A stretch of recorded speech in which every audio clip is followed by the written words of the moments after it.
வணக்கம். நான் doctor Vijayalakshmi Praveen, MBBS MD, சமூக நல நிபுணர். நான் கொரோனா வைரஸோட தடுப்பு பற்றி ஆல்ரெடி ஒரு வீடியோ பண்ணியிருந்தேன். தற்போதைய சூழ்நிலையில் என்ன பண்ணணும்னு கேட்டிருந்தாங்க. அதனால் திரும்ப இன்னொரு வீடியோ. இப்போ இருக்க சூழ்நிலையில் ஃபேஸ் 2 அப்படின்னு சொல்லுவாங்க. அதாவது வேர் த இன்ஃபெக்ஷன் இஸ் எமினன்ட். இந்த தொற்று நோயானது எப்போ வேணாலும் வரலாம், யாருக்கு வேணாலும் வரலாம், அந்த மாதிரியான ஒரு ஃபேஸ். ஸோ இந்த மாதிரி ஃபேஸ் 2ல் இருக்கும்போது நம்ம டெஸ்டிங், நோய் கண்டறிதல் பற்றியோ நோய்க்கு ட்ரீட்மெண்ட்டை பற்றியோ யோசிக்க வேணாம். நம்ம யோசிக்க வேண்டிய ஒரே ஒரு விஷயம் எப்படி தடுக்கிறது அப்படின்றத மட்டும்தான். எப்படி தடுக்கிறதுன்னு நம்மளுக்கு தெரிஞ்சிட்டாலே இந்த நோயை நம்ம மொத்தமாக தடுத்து நம்ம ஸ்டேட்டை விட்டே ஓட்டிடலாம். இந்த ரிஸ்க் யாருக்கு வேணாலும் இருக்குது. அதனால பொதுமக்களை நம்ம 2 வகையாக பிரிக்கிறோம். ஒன்று ஹை ப்ரியாரிட்டி, அதி முக்கியத்துவம் வாய்ந்த குரூப். ஒன்று லோ ப்ரியாரிட்டி குரூப். அந்த குரூப்பை விட முக்கியத்துவம் கம்மியானது. இந்த 2 குரூப்புமே பண்ண வேண்டிய முக்கியமான விஷயம் 2 இருக்குது. ஒன்று காஃப் எட்டிகேட், இன்னொன்று hand hygiene. Cough etiquette or cough hygiene அப்படின்னு சொல்கிறது இரும்பும் போதும் தும்பும் போதும் நம்ம கடைபிடிக்க வேண்டிய விதிமுறைகள். இரும்பும் போது திக்கான துணியை கொண்டு வாயையும் மூக்கையும் மூடணும். துணி இல்லை அப்படின்னா கைகளை யூஸ் பண்ணாதீங்க, முட்டி எல்போ யூஸ் பண்ணி இரும்பணும், தும்மணும். அடுத்தது கைகளை கழுவுவதற்கான விதிமுறைகள். ஸ்டெப் 1 முன்பகுதி நல்லா கழுவணும் சோப்பு போட்டு. அடுத்தது பின்பகுதி, இந்த வெப் ஸ்பேஸ் உட்பட.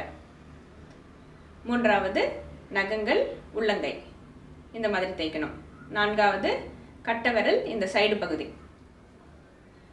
Left right. 5வது விரல்களை குவிச்சு இந்த மாதிரி கழுவணும். அடுத்து நம்ம ஹை ப்ரியாரிட்டி பற்றி பார்ப்போம். அதி முக்கியத்துவம் வாய்ந்த குரூப் யார் அப்படின்னா, சர்வதேச பயணம் கொண்டு எந்த நபர்களாக இருக்கட்டும், அவங்களும் அவங்களோட ஃபேமிலி, ஃப்ரெண்ட்ஸ், அவங்க மீட் பண்ணவங்க யாராக இருந்தாலும், இவங்க தன்னைத்தானே ஹோம் செல்ஃப் ஐசோலேஷன் பண்ண வேண்டியது ரொம்ப முக்கியம். எவ்வளோ நாள் பண்ணணும் அப்படின்னா 14 நாட்கள் பண்ணணும். இவங்களுக்கு சளி, இருமல் கூடிய ஜுரம் அறிகுறிகள் வந்துச்சுன்னா என்ன பண்ணணும்? தமிழ்நாடு லோகோ போட்ட ஹெல்ப்லைன் நம்பர்ஸ் இருக்குது. அந்த நம்பர்ஸை நான் இதோட அட்டாச் பண்ணுறேன். அதுக்கு உடனே கால் பண்ணுங்கள். அவங்க அடுத்தது என்ன சொல்கிறாங்களோ அதை அப்படியே ஃபாலோ பண்ணுங்கள். உங்களை டெஸ்ட் பண்ண அப்புறம் ஒன்று அட்மிட் பண்ணலாம், இல்லை வீட்டுக்கு அனுப்பலாம். வீட்டுக்கு அனுப்புனா நீங்கள் என்ன பண்ணணும் அப்படின்னு கேட்டிங்கன்னா, இந்த அறிகுறிகள் இருக்கிற நபரை வீட்டில் இருக்க ஒரு ஹெல்தியான நபர் பார்த்துக்கிறது தான் நல்லது. வீட்டில் இருக்கவங்களுக்கு சுகர் இருந்தாலோ, ஆஸ்மா ஆல்ரெடி இருந்தாலோ, நுரையீரல் சம்மந்தப்பட்ட எந்த விதமான நோய் இருந்தாலோ, இல்லது ஆர்கன் டிரான்ஸ்பிளான்டேஷன், உறுப்பு மாற்று சிகிச்சை பண்ணியிருந்தாலோ, இம்யூனிட்டி டிஸார்டர்ஸ் இருந்தாலோ, இவங்க அவங்கள விட்டு தள்ளி இருக்கிறது நல்லது. சிம்டம்ஸ் இருக்கிறவங்க கிட்ட இருந்து 2 மீட்டர் தள்ளி நின்று பேசுறது மிகவும் முக்கியமானது. அடுத்தது அறிகுறிகள் இருக்கவங்க மாஸ்க் போடணும். மாஸ்க் என்ன மாதிரினா, இந்த ட்ரிபிள் லேயர்ட் மாஸ்க், இந்த துணி மாதிரி 3 லேயர் கொண்ட மாஸ்க் இருக்கும். அந்த மாஸ்க் போட்டால் போதுமானது.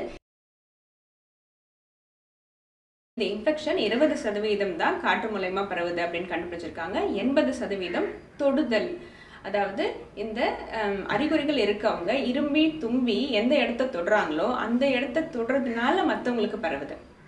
அதனால ஐசோலேஷன் அப்படின்றது ரொம்ப முக்கியம். தயவு செய்து அதை ஃபாலோ பண்ணுங்க.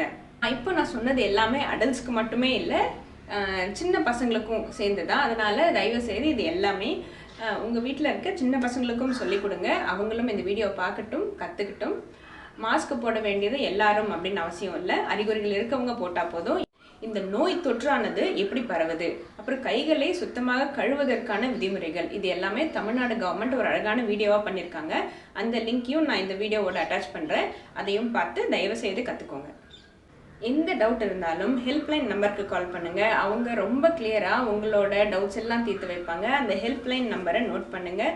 அறிகுறிகள் இருந்தாலும் அறிகுறிகள் இல்லைனாலும் அவங்களுக்கு ஃபோன் பண்ணி கேளுங்க. வதந்திகளை நம்பாதீங்க. ஆரோக்கியமாக இருப்போம், சந்தோஷமாக இருப்போம். நன்றி, வணக்கம்.